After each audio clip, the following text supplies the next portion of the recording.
नमस्कार दोस्तों, स्वागत है आप सभी का हमारे YouTube चैनल योद्धा IAS पर। मेरा नाम है जितेंद्र और मैं लेकर आया हूं आपके लिए आज का द हिंदू अखबार का विश्लेषण। आज दिन है शनिवार और डेट है सितंबर 16, 2023। तो बिना ज़्यादा देरी करते हुए शुरू करते हैं अपना आज का द हिंदू अखबार का विश्लेषण। पहली खबर जो आप यहाँ कवर पेज पर देख सकते हैं, तो गुड्स ट्रेड डेफिसिट हिट से 10 मंथ हाई, ये GS3 सेक्शन से है आपका। 31 benches of GST tribunals notified GS2 and 3, a GM crop decision date cuts the mustard, तो ये GM क्रॉप से होने जा रहा है, GS3 से हमारे। जल जीवन मिशन रिमेन से पाइप ड्रीम, ये GS2 से होने जा रहा है। Editors guild of India says right to free speech says CJI, ये GS2 से होने जा रहा है। और डिफेंस एक्विजिशन काउंसिल से होने जा रहा है GS3 से। तो आप यहाँ पर देख सकते हैं ये सिलेबस से मेंशन है और यहाँ पर हमारी न्यूज़ मेंशन है, हम कवर करने जा रहे हैं। तो शुरू करते हैं। गुड्स ट्रेड डेफिसिट हिट से 10 मंथ हाई, ये पहली खबर जो हम कवर करने जा रहे हैं ये है। तो सबसे पहले हम ट्रेड डेफिसिट को समझेंगे। ट्रेड डेफिसिट यहाँ पर आप पहली लाइन पे देख सकते हैं, ट्रेड डेफिसिट लिखा हुआ है। तो ट्रेड डेफिसिट का मीनिंग क्या होता है, आपको मैं एक एग्जांपल से समझा देता हूँ। मान लीजिए एक कंट्री है A और एक कंट्री है B। ए कंट्री का जो इंपोर्ट है वो 100 रुपये का है और एक्सपोर्ट जो है वो 50 रुपये का है। और यहाँ जब B कंट्री की बात करेंगे तो इसका इंपोर्ट 100 रुपये का है और एक्सपोर्ट इसका 100 रुपये का ही है। तो यहाँ पर हमें देखने को मिलेगा कि जो सम है इंपोर्ट और एक्सपोर्ट के बीच में हम जब डिफरेंस निकालेंगे तो ज़ीरो आएगा और यहाँ पर हमें देखने को मिलेगा कि 50 रुपये का यहाँ पर हम ज़्यादा इंपोर्ट करा रहे हैं एक्सपोर्ट की तुलना में। तो जो ए कंट्री है ये क्या है, ट्रेड डेफिसिट में है। बस सिंपली आप समझ गए ट्रेड डेफिसिट क्या होता है। अब जब आप ट्रेड डेफिसिट समझ गए हैं तो हम आगे न्यूज़ कवर करते हैं। ट्रेड डेफिसिट में क्या हुआ है, जब गुड्स की ट्रेड डेफिसिट देखी गई है भारत के अंदर, तो ये पिछले 10 महीने का सबसे हाई पर देखी गई है ट्रेड डेफिसिट। मतलब क्या है कि भारत घाटे में है ट्रेड के मामले में। अब यहाँ पर आप एक चीज़ देख लीजिए कि जो एक्सपोर्ट होता है वो भारत से दो फॉर्म में हो सकता है, या तो गुड्स में हो सकता है, या तो आप सामान भेज सकते हैं, या सर्विसेज में हो सकता है। तो यहाँ पर जो ये न्यूज़ है, तो न्यूज़ ये गुड्स की बात करती है। तो यहाँ पर आप देख सकते हैं कि गुड्स का ट्रेड डेफिसिट है वो 10 महीने के हाई पे है। अब सर्विसेज की बात करें तो सर्विसेज का भी डाटा निकल के आया है। तो सर्विसेज को देखा गया है कि पिछले एक साल में सबसे नीचे स्तर पर ये गिर गई है। सर्विस का एक्सपोर्ट जो है, जो निर्यात हम हिंदी में कहते हैं, हिंदी में हम इसे कहते हैं निर्यात। तो देखने को क्या मिला है कि निर्यात जो है सर्विसेज का भी वो पिछले एक साल में पहली बार गिर गया है भारत के अंदर से। तो अब आप यहाँ से समझ सकते हैं कि इससे हो क्या सकता है, आगे बात करते हैं। इससे अगर ऐसा गिर रहा है हमारा एक्सपोर्ट जो निर्यात है भारत का वो गिर रहा है गुड्स में भी और सर्विसेज में, तो इससे देखने को क्या मिल सकता है, तो यहाँ से हमारा इकोनॉमिक टर्म्स आ जाते हैं चालू। तो जब ऐसा अगर लगातार होता रहा तो इकोनॉमिस्ट कहते हैं यहाँ पर कि हमें करंट अकाउंट डेफिसिट देखने को मिल सकता है जुलाई, अगस्त और सितंबर के अपने क्वार्टर के अंदर। तो जैसा कि आप जानते हैं जुलाई, अगस्त और सितंबर का क्वार्टर चल रहा है, तो हमें इस क्वार्टर के अंदर करंट अकाउंट डेफिसिट देखने को मिल सकता है। तो अब हम अपने एग्जाम पॉइंट ऑफ व्यू से समझेंगे करंट अकाउंट डेफिसिट को। न्यूज़ आप समझ गए होंगे कि जो गुड्स की ट्रेड है, जो सामान की ट्रेड है, वो भारत से कम एक्सपोर्ट हो रही है, साथ ही जो सर्विस है वो भी अब ड्रॉप होनी शुरू हो गई है। तो यहाँ हमें करंट अकाउंट डेफिसिट देखने को मिल सकता है। अब हम शुरू करते हैं। तो करंट अकाउंट डेफिसिट हम समझ लेते हैं क्या होता है। तो सबसे पहले it is a measurement of a country's trade where the value of the goods and services it imports exceeds the value of the product it exports.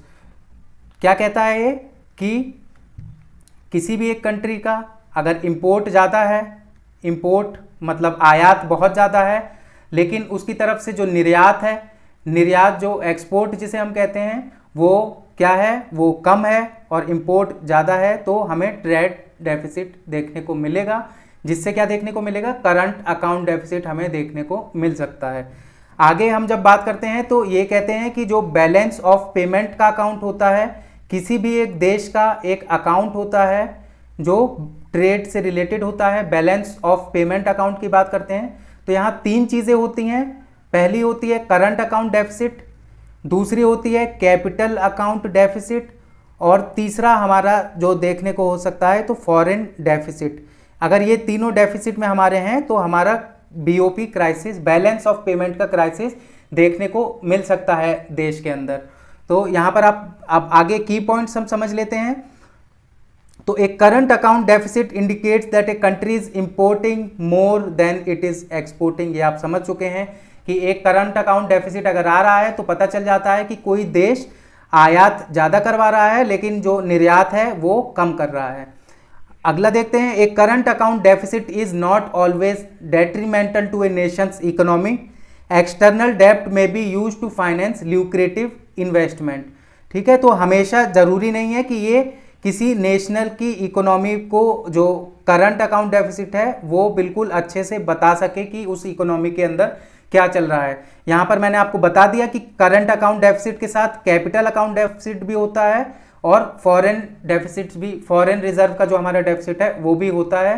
तो जरूरी नहीं है कि करंट अकाउंट डेफिसिट से ही हम अनुमान लगा सकें कि एक देश की इकोनॉमी कैसी चल रही है।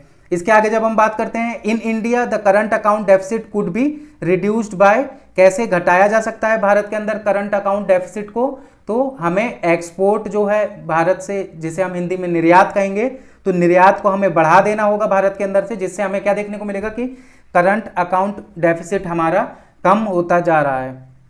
आगे हम चलते हैं, अगली खबर, government notifies 31 benches of GST appellate tribunal.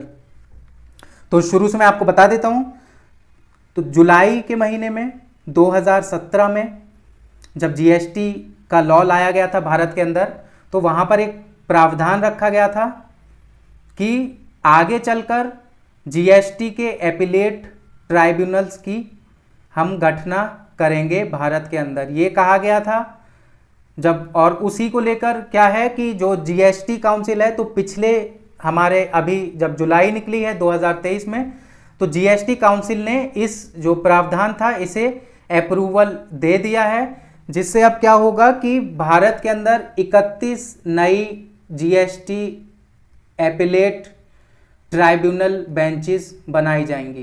पूरे भारत के अंदर इन्हें गठा जाएगा, इन्हें रखा जाएगा, इनकी गठना की जाएगी। अब जब बात करते हैं ये, तो शुरू करते हैं यहाँ पर कि उत्तर प्रदेश जो है, उत्तर प्रदेश में सबसे ज़्यादा हमें बेंचेस देखने को मिलेंगी जीएसटी ट्राइब्यूनल की। लखनऊ, बनारस, गाजियाबाद, आगरा, प्रयागराज। कर्नाटक और राजस्थान में 2-2 बेंच, और महाराष्ट्र और गोवा को दोनों को मिलाकर 3 बेंचें वहाँ पर अपील के लिए रखी जाएंगी। तो ऐसे देश भर में जीएसटी की एपिलेट ट्राइब्यूनल्स बनाई जाएंगी। और अब आपको जान लेना है कि ये क्यों बनाई जा रही हैं। तो देखने को क्या मिला है कि भारत के अंदर जब जीएसटी लाया गया है तो इसके जो प्रावधान हैं इन्हें बहुत ज़्यादा कॉम्प्लिकेटेड मानते हैं कुछ लोग, और बहुत ज़्यादा डिस्प्यूट्स देखने को हमें मिलती हैं जो भी आदमी टैक्स पे करता है उसके और गवर्नमेंट के बीच में। तो इन डिस्प्यूट्स का रिजॉल्व करने के लिए एजेंसी चाहिए होती है, हमें ट्राइब्यूनल्स चाहिए होते हैं। उन्हीं ट्राइब्यूनल्स को बनाने का यहाँ पर फैसला लिया जा रहा है। देखा जा रहा है कि जो अपील्स हैं, पेंडिंग अपील्स हैं जीएसटी की, वो बढ़ती जा रही हैं और करीबन 14,000 हमें देखने को मिली हैं पिछली साल 31 मार्च तक। और जब इसे हम पिछले साल के 31 मार्च से कंपेयर कराएंगे तो ये 20% ज़्यादा हैं। तो आप समझ सकते हैं कि जो जीएसटी की अपील्स हैं किसी भी ट्राइब्यूनल्स में, तो वो बढ़ती जा रही हैं। इसको लेकर अब इस वर्क को कम करने के लिए किसी एक पर्टिकुलर जगह पर, तो हम क्या करेंगे, बहुत सारी जगह पर हम जीएसटी के एपिलेट ट्राइब्यूनल्स खोल देंगे। और यहाँ पहले जो हैं वो 31 जीएसटी एपिलेट ट्राइब्यूनल्स खोले जा रहे हैं भारत के अंदर।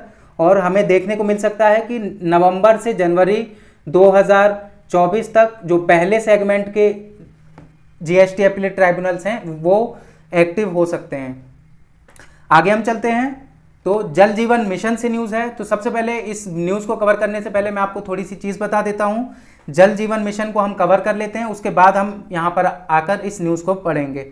तो जल जीवन मिशन क्या है, तो it is a programme launched by department of drinking water and sanitation, ministry of Jal Shakti, government of India. तो भारत सरकार की जल शक्ति मिनिस्ट्री द्वारा लॉन्च किया गया एक प्रोग्राम है जिसे department of drinking water and sanitization ने लॉन्च किया है। ये मिनिस्ट्री ऑफ जल शक्ति के अंदर आती है। अब इस मिशन के तहत क्या होने जा रहा है, तो जितने भी ग्रामीण भारत के लोग हैं, रूरल इंडिया के लोग हैं, उन्हें 2024 तक सेफ और एडिक्वेट ड्रिंकिंग वाटर पहुंचाने की एक पहल है। साफ और एक तरह से क्वांटिटी उसकी 55 लीटर पानी पर पर्सन पर डे पहुंचाने की एक तरह से ये कोशिश है गवर्नमेंट की। इसके आगे हम देख लेते हैं, ये आप समझ गए जल जीवन मिशन क्या है। तो मिशन क्या है कि पानी पहुंचाना है ग्रामीण भारत के अंदर। ये जल जीवन मिशन है, केंद्र सरकार का मिशन है, मिनिस्ट्री ऑफ जल शक्ति के अंदर। ये अब यहाँ पर इसके की कंपोनेंट्स हम समझ लेंगे जब, तो इसके की कंपोनेंट्स क्या क्या हैं। Implementing sources sustainability measures as mandatory element such as recharge and reuse, grey water management, water conservation and rain water harvesting. तो रिचार्ज और रीयूज का मतलब क्या होता है कि पानी जब गिरेगा ऊपर से तो उसे हमें जो हमारे एक्वाफायर्स हैं उनमें दोबारा स्टोर करके उसे रीयूज करने लायक बनाना होगा। ग्रे वाटर मैनेजमेंट का मतलब जो सीवेज वाटर होता है उसे साफ करके हमें और क्लीन पानी रखना पड़ेगा, उसी को हमें रीयूज करना पड़ेगा। वाटर कंजर्वेशन के अलग अलग तरीके हैं, अलग अलग मेथड्स हैं, उन्हें हमें अप्लाई करने पड़ेंगे। और रेन वाटर हार्वेस्टिंग के जो सिस्टम है उसे डेवलप करना पड़ेगा। यहाँ आप समझ गए।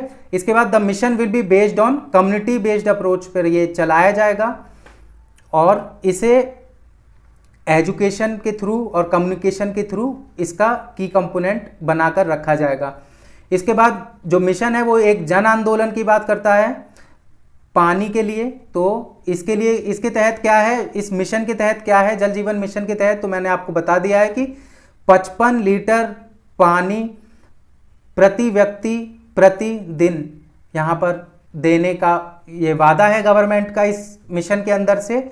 और क्या है कि जितने भी रूरल हाउस होल्ड हैं, जो ग्रामीण हाउस होल्ड हैं, उन्हें functional house hold tap connection, जो नल द्वारा पानी देना है, ये इस मिशन का पार्ट है 2024 तक। ठीक है, अब ये इसका बेसिकली आप समझ गए जल जीवन मिशन के बारे में क्या है। तो यहाँ पर हमारे न्यूज़ पर आ जाते हैं वापस। तो जल जीवन मिशन का ये यहाँ पर इन्होंने क्या किया है, ये महोबा शहर गए हैं और महोबा शहर में जो उत्तर प्रदेश का शहर है वहाँ पर इन्होंने जाकर देखा है। तो इन्हें पता चला है कि महोबा शहर में जब 2019 की बात करेंगे तो वहाँ पर 1612 house hold water tap connection थे, पानी के जो नल होते हैं वो थे। लेकिन अब क्या है, 1,29,209 घरों को ये वाटर कनेक्शन मिल गया है। तो ये जल जीवन मिशन के तहत किया जा रहा है। अब आगे ये बात करते हैं कि लेकिन इसका मतलब ये नहीं है कि हर जगह ये पानी पहुंचा ही रहा है। इन्होंने कुछ दिक्कतें बताई हैं जो अभी दिक्कत हैं। तो जैसे कुछ जगह, जैसे इन्होंने जो हमारी एजेंसी है जल जीवन मिशन की, इसने कहा है कि इतने 98% रूरल होम्स को हमने पानी का कनेक्शन दे दिया है, वाटर टैप कनेक्शन। लेकिन जब ये बात करते हैं ग्राउंड रियलिटी की, तो ग्राउंड रियलिटी में देखा जाता है कि बहुत सारे ऐसे घर हैं जहां पर अभी भी नल ही नहीं है। कुछ ऐसे घर हैं जहां पर नल तो हैं लेकिन वहां से पानी नहीं आता है, और कभी पानी आता है तो 2 घंटे तक के लिए ही पानी आ पाता है। तो ये इन्होंने कुछ चीज़ें बताई हैं जो अभी लैग कर रही हैं इस मिशन के अंदर, उसे ये आउटलाइन किया है। इसके बाद इन्होंने आउटलाइन किया है कि जो जल जीवन मिशन की वेबसाइट है वो क्या कहती है कि 100 में से 398 विलेजेस में से 100 विलेजेस अभी क्या कहते हैं जल जीवन मिशन के तहत चालू कर दिए गए हैं महोबा डिस्ट्रिक्ट के अंदर। लेकिन जो ऑफिशियल वेबसाइट है जल जीवन मिशन की वो क्या कहती है कि जितने भी घर हैं सबको हमने 100% हाउस होल्ड टैप कनेक्शन दे दिया है। तो यहाँ पर आप डिफरेंस समझ सकते हैं कि जो डिस्ट्रिक्ट एडमिनिस्ट्रेशन है महोबा का वो कह रहा है कि अभी 100 घरों को ही पानी पहुँचा है। जो नल की ये स्कीम है ये 100 घरों तक ही पहुँची है, 100 ग्रामों तक ही पहुँची है, माफ़ कीजिएगा 398 ग्रामों को अगर हम कंपेयर करेंगे उनसे। लेकिन जब यहाँ पर जल जीवन मिशन की ऑफिशियल वेबसाइट को खोला जाएगा तो वहाँ पर देखने को मिलता है कि करीबन 385 विलेजेस को, जो कि 100% हाउस होल्ड हैं, उन्हें टैप कनेक्शन मिल गया है। तो ये गलत चीज़ हमें देखने को मिली है यहाँ पर कि कहा कुछ और जा रहा है और असली जो ग्राउंड रियलिटी है वो कुछ और नज़र आ रही है। यही है बेसिकली इसमें। आप जल जीवन मिशन को याद रखें अपने एग्जाम पॉइंट ऑफ व्यू से, ये बहुत इंपॉर्टेंट है। ये ग्रामीण भारत को पानी पहुंचाने का एक सबसे बड़ा मिशन है आज के टाइम का। तो आगे हम चलते हैं। A GM crop decision that cuts the mustard. तो शुरू करते हैं इसे। सबसे पहले हम समझ लेते हैं जीएम क्रॉप्स क्या होते हैं। तो आपको सबसे पहले जो जानना है तो जेनेटिकली मॉडिफाइड क्रॉप्स के बारे में आपको जानना है। तो हम अपने स्टैटिक सेक्शन से कवर करते हैं।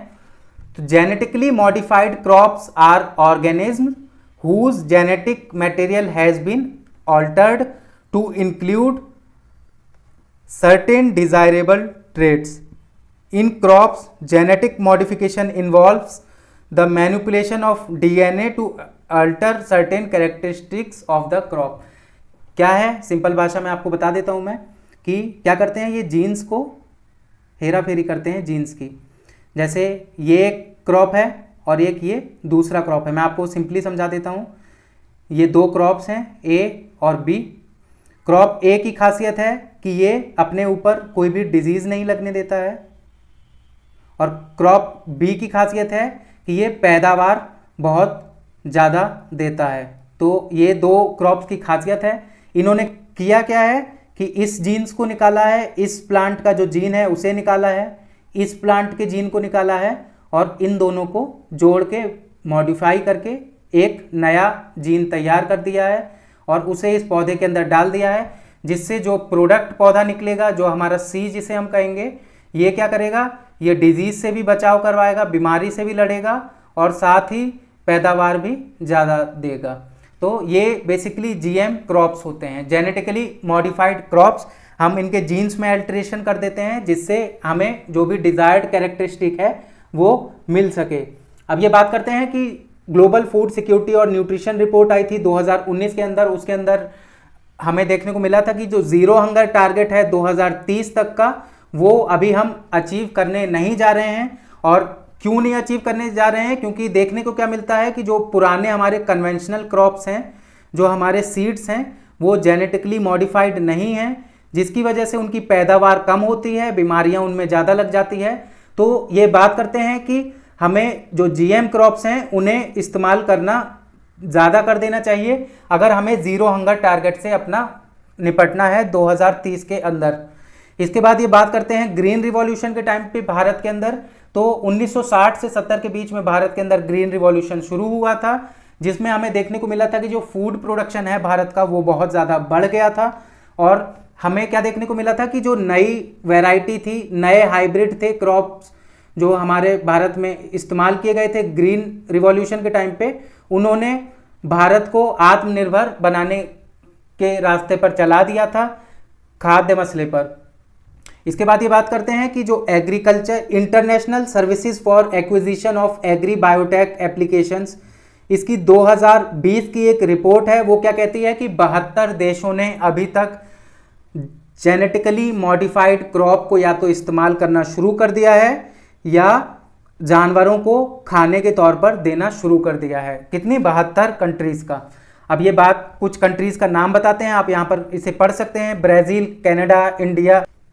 अब आगे ये बात करते हैं बीटी कॉटन की। तो भारत में जो पहला ऐसा जीएम क्रॉप है जिसे अप्रूवल दिया गया था तो वो था बीटी कॉटन। आपको याद रखना है, ये एक तरह से जीके के लिए आपका इंपॉर्टेंट है। बीटी कॉटन ये भारत का पहला जेनेटिकली मॉडिफाइड क्रॉप है जिसे भारत की सरकार ने अप्रूवल दिया था इसे उगाए जाने के लिए। इसके बाद हमें देखने को मिला कि जो हमारी कपास की खेती है उसके अंदर बहुत ज़्यादा हमें उपजाऊ जो पैदावार है वो बढ़ गई थी हमारे कॉटन के क्रॉप की, और इसके साथ हमें देखने को मिला कि इससे हमें बहुत फ़ायदा मिला है कॉटन की उसमें खेती में भारत के अंदर।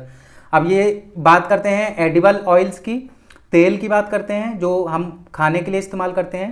तो जो मेजर डेफिसिट है भारत में एडिबल ऑयल्स का, क्योंकि क्या देखने को मिला है कि 60% भारत क्या करता है, जो अपनी डिमांड है उसका 60% आयात से अपना पूरा करता है, जबकि भारत के अंदर सरसों होती है। अब यहाँ पर क्या है रीज़न कि भारत को इतना आयात करना पड़ता है, क्योंकि भारत के अंदर की जो सरसों है उसकी जो पैदावार है वो पर हेक्टेयर बहुत कम है अगर किसी हम और कंट्री के साथ कंपेयर कराएं तो।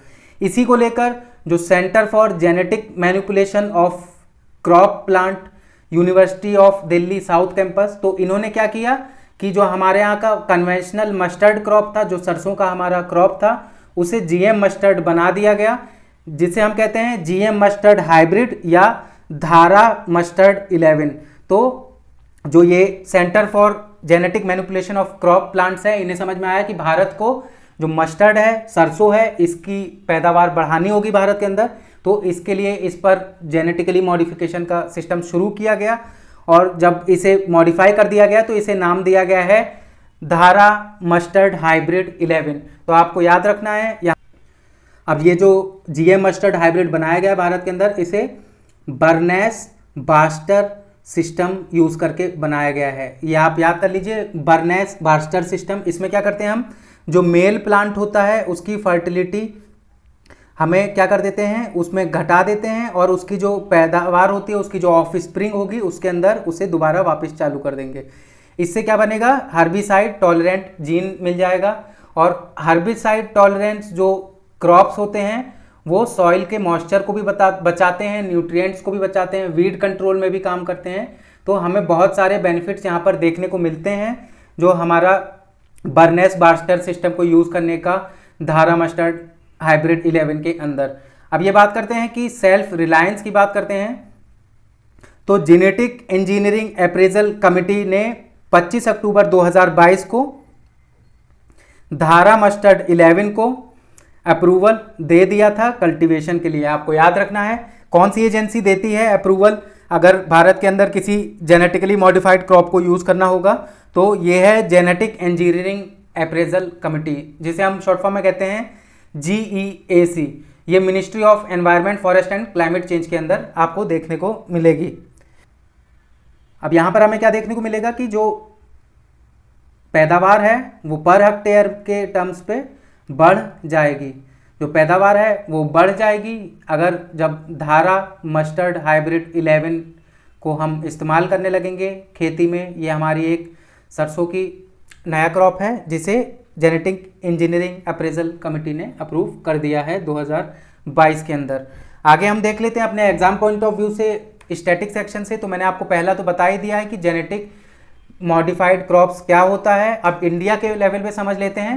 तो इंडिया में जो रेगुलेटरी बॉडी है जो अप्रूव करेगी किसी भी जेनेटिकली मॉडिफाइड क्रॉप पर रिसर्च करने के लिए या उसे अप्रूव करने के लिए, तो ये है जेनेटिक इंजीनियरिंग अप्रेजल कमेटी। तो ये मिनिस्ट्री ऑफ एनवायरनमेंट के अंदर आती है, आपको याद रखना है। अब जो जेनेटिक इंजीनियरिंग अप्रेजल कमेटी है, इसने अभी तक भारत के अंदर करीबन 20 GM क्रॉप्स का फील्ड ट्रायल अलाउ करवा दिया है, ठीक है। और 2002 में मैंने आपको बता दिया कि BT कॉटन जो था उसका इस्तेमाल भारत में शुरू करवा दिया था। अब इंडियन इंस्टीट्यूट्स हैं वो कर रहे हैं, 13 क्रॉप्स पे काम कर रहे हैं मॉडिफाई करने के लिए। राइस पे, चावल पे, गेहूं पे, sugar cane, potato, pigeon pea, lentils, chickpea, banana, तो इन सब चीज़ों पे रिसर्च ऑनगोइंग है भारत के अंदर। अब यहाँ पर क्या है कि strict regulation are in place to control threats to animal health, human safety, biodiversity at large during processes of development, ठीक है, और ट्रांसबाउंड्री मूवमेंट के दौरान GM क्रॉप्स के। इसके लिए जेनेटिक इंजीनियरिंग अप्रेजल कमेटी है मिनिस्ट्री ऑफ एनवायरनमेंट, फॉरेस्ट और क्लाइमेट चेंज के अंदर, वो रेस्पॉन्सिबल है असेसमेंट करने के लिए। जो भी प्रपोजल आएगा कि हमें ये इस पर रिसर्च करनी है तो इसका अप्रूवल कौन देगा, हमारी जेनेटिक इंजीनियरिंग अप्रेजल कमेटी यहाँ पर है। Editor guilds have right to free speech says CGI। क्या न्यूज़ है मैं आपको बता देता हूँ जल्दी से। तो मणिपुर के अंदर करीबन पिछले 4 महीने से हिंसा की स्थिति बनी हुई है मीती और कुकी-जो समुदायों के बीच में। अब जब ऐसी हिंसा की स्थिति बनी हुई थी तो इस पर एडिटर गिल्ड्स ऑफ इंडिया ने एक कमेंट किया था मणिपुर की लोकल मीडिया के ऊपर कि मणिपुर की जो लोकल मीडिया है वो वॉयलेंस को और बढ़ा रही है, वॉयलेंस को कम करने का काम नहीं कर रही है और फेयर नहीं है अपने रिपोर्टिंग में। ये एडिटर गिल्ड्स ऑफ इंडिया की तरफ से एक तरह से टेक्स्ट जाहिर किया गया था, लिख के ये बताया गया था न्यूज़ के फॉर्म में। तो इस पर क्या होता है कि जो मणिपुर की पुलिस है वो वहाँ के कुछ लोगों की उनके पास शिकायत आती है और वो एफआईआर दर्ज कर देते हैं एडिटर गिल्ड्स ऑफ इंडिया के डायरेक्टर वगैरह के ऊपर। इसके बाद ये मुद्दा केस जो है ये सुप्रीम कोर्ट पहुंचता है और उसी से ये खबर निकल कर आती है कि जो चीफ जस्टिस ऑफ इंडिया हैं उनका कहना है कि एडिटर गिल्ड्स ऑफ इंडिया अपनी कोई भी जो भी उसे बात करनी है वो फ्री कह सकती है, फ्रीली अपनी बात रख सकती है भारत के अंदर। यही है इससे न्यूज़ से। आगे हम चलते हैं। DAC gives nod to buy 12 Sukhoi 30 jets other military equipments. तो डिफेंस एक्विजिशन काउंसिल से ये न्यूज़ है। हम पहले न्यूज़ समझ लेते हैं, फिर हम कवर करेंगे डिफेंस एक्विजिशन काउंसिल को कि ये क्या होता है हमारे एग्जाम पॉइंट ऑफ व्यू से। तो डिफेंस एक्विजिशन काउंसिल के पास एक पेंडिंग रिपोर्ट पड़ी हुई थी और ये रिपोर्ट किस चीज़ से थी? 12 सुखोई 30 MKI जेट्स के लिए। ठीक है, 12 सुखोई 30 MKI जेट्स के लिए थी ये, 12 इनकी संख्या है। किसके लिए? इंडियन एयरफोर्स के लिए। तो इस चीज़ को अप्रूव कर दिया गया है और जो एक्सेप्टेंस ऑफ नेसेसिटी होता है, सर्टिफिकेट होता है, इसे साइन करने के बाद ही जो रिक्वेस्ट होती है वो क्लियर मानी जाती है। तो डिफेंस एक्विजिशन काउंसिल ने इसे एक्सेप्ट कर लिया है, एक्सेप्टेंस ऑफ नेसेसिटी पे साइन कर दिया है। तो अब ये मिलने जा रहा है 11,000 करोड़ रुपए के 12 सुखोई 30 MKI जेट्स। लाइसेंस किसके द्वारा होंगे ये और मैन्युफैक्चर्ड? तो हिंदुस्तान एरोनॉटिक्स लिमिटेड द्वारा। तो ये तो न्यूज़ थी। अब हम अपने एग्जाम पॉइंट ऑफ व्यू से समझ लेते हैं डिफेंस एक्विजिशन काउंसिल क्या है। तो डिफेंस एक्विजिशन काउंसिल को देख लेते हैं भारत के अंदर। It is the highest decision making body in the defence ministry for deciding on new policies and capital acquisitions for the 3 services army, navy and air force and the Indian coast guards. क्या है ये? Highest decision making body है पहली चीज़। ठीक है, क्या करती है? नई पॉलिसीज लाती है और कैपिटल एक्विजिशन सामान खरीदती है। इतना याद रखना है आपको। किसके लिए? आर्मी के लिए, नेवी के लिए, एयरफोर्स के लिए और इंडियन कोस्ट गार्ड के लिए। मान लीजिए कि आर्मी को कोई सामान चाहिए तो वो जाकर एक इसकी रिक्वेस्ट उठाएगा, इसकी रिक्वेस्ट भेजी जाएगी डिफेंस एक्विजिशन काउंसिल के पास, वो इस रिक्वेस्ट को पढ़ेंगे और अगर वो एक्सेप्टेंस लेटर पे साइन करते हैं तो इनकी ये डिमांड मान ली जाएगी। ये है प्रोसेस डिफेंस एक्विजिशन काउंसिल का। चेयरमैन कौन होता है डिफेंस एग्जीक्यूशन काउंसिल का? तो मिनिस्टर ऑफ डिफेंस। ठीक है, आपको याद रखना है जो भी मिनिस्टर ऑफ डिफेंस होगा वो डिफेंस एक्विजिशन काउंसिल का चेयरमैन होगा। तो यहाँ पर कौन है? मिस्टर राजनाथ सिंह, जो भारत के इस वक्त डिफेंस मिनिस्टर हैं, वो चेयरमैन हैं हमारी डिफेंस एक्विजिशन काउंसिल के। अब यहाँ पर the defence acquisition council was formed after recommendations made by the group of ministers on reforming the national security system in 2001 post Kargil war. The decision of Raksha Mantri on Defense Acquisition Council deliberation flows down from implementation to Defense Procurement Board, Defense Production Board and Defense and Research Board. तो क्या है? जो भी minister का decision होगा वो यहाँ तक प्रोक्योरमेंट बोर्ड पे पहुँचेगा, प्रोडक्शन बोर्ड पे अगर प्रोडक्शन होगा, प्रोक्योरमेंट अगर खरीदना है तो इस बोर्ड के पास जाएगा, प्रोडक्शन के लिए इस बोर्ड के पास जाएगा और रिसर्च वगैरह होनी है तो इस बोर्ड के पास जाएगा। ये कब चालू हुआ है? तो कारगिल वॉर हुई थी भारत के अंदर, आप जानते हैं 1999 के अंदर। इसके बाद क्या किया गया था कि एक reforming the national security system बिठाया गया था, एक कमिटी। ठीक है, इस कमिटी के तहत यहाँ पर डिफेंस एक्विजिशन काउंसिल बनाया गया है। इसके बाद फंक्शंस देख लेते हैं हम डिफेंस एक्विजिशन काउंसिल के। तो principle approval of 15 years long term integrated prospective plans देता है ये 15 साल तक के लॉन्ग डिफेंस फोर्सेस के लिए। इसके बाद बाय एंड मेक, और मेक ये क्या करता है? एक्विजिशन प्रपोजल्स देता है, क्या क्या करना है कि क्या बनाना है भारत के अंदर, क्या बनाना और खरीदना है सामान और क्या केवल बनाना है भारत के अंदर।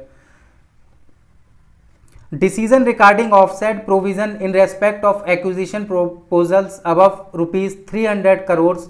Decision regarding transfer of technology under buy and make category of acquisition proposal, field trial evolution, तो ये सब इनके काम हैं। इसके बाद ये और क्या मॉनिटर करता है, मेजर प्रोजेक्ट का जो प्रोग्रेस है और उसका फीडबैक जो भी डिफेंस प्रोक्योरमेंट बोर्ड से मिला है वो सब करता है। और it has accorded approval for acceptance of necessity for 24 capital acquisition proposals. ठीक है, तो ये अभी इसने एक्सेप्टेंस ऑफ नेसेसिटी भी पास किया है 24 कैपिटल एक्विजिशन प्रपोजल्स का अभी तक। It is important to mention that 21 proposals are approved for procurement from indigenous sources. This will provide a significant boost to defense industry to achieve the goal of आत्मनिर्भर भारत। अब आप यहाँ पर क्या देख सकते हैं कि भारत क्या करता था, पहले बहुत ज़्यादा सामान जो है मिलिट्री इक्विपमेंट्स उसे भारत के अंदर इंपोर्ट कराता था, अभी भी कराता है, लेकिन अभी देखने को मिला है कि जो 24 कैपिटल एक्विजिशन प्रपोजल पास किए गए हैं डिफेंस एक्विजिशन काउंसिल द्वारा, इनमें से जो 21 प्रपोजल थे वो भारत के अंदर ही बने हैं, इंडिजीनियस सोर्सेज से ही बने हैं, उन्हीं से प्रोक्योर करने हैं। तो ये हमारे आत्मनिर्भर भारत के मिशन को भी आगे एक तरह से राह दिखाता है। आज के न्यूज़पेपर में बस इतना ही था। कैसा लगा आपको आज का हमारा द हिंदू अखबार का विश्लेषण, हमें कमेंट सेक्शन में बताइए। आज के लिए धन्यवाद।